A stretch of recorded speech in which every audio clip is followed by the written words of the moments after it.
National Weather Service in Raleigh has issued a flash flood warning for southern Harnett County, Cumberland County, until 2:45 a.m. At 11:44 p.m., Doppler radar indicated trailing thunderstorms that were continuously redeveloping across the Warren area. Up to 3 inches of rain have already fallen. Flash flooding is expected to begin shortly. Additionally, local law enforcement reports flooded roadways in Fort Bragg and Pope Air Force Base areas.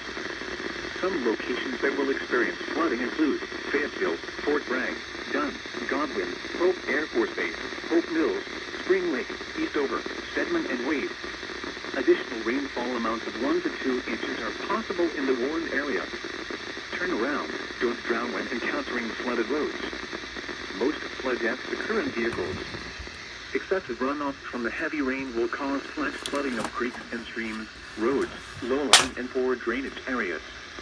Do not drive your vehicle into areas where water covers the road. Many roads and intersections in the area will quickly flood.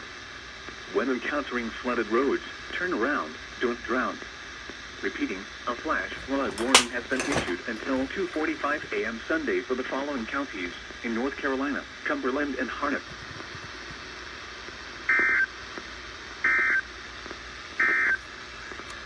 This is no weather radio.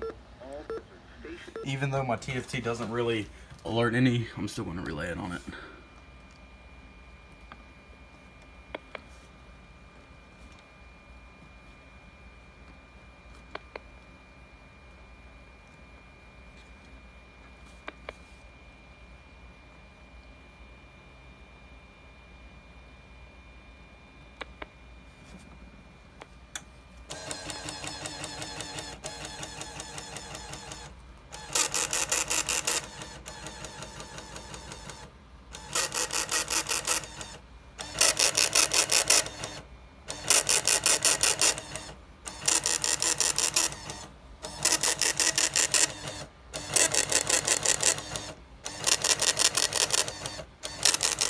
Now that just burnt out. Soon I will probably be getting a Sage Index as well, so stay tuned for that video in the upcoming weeks.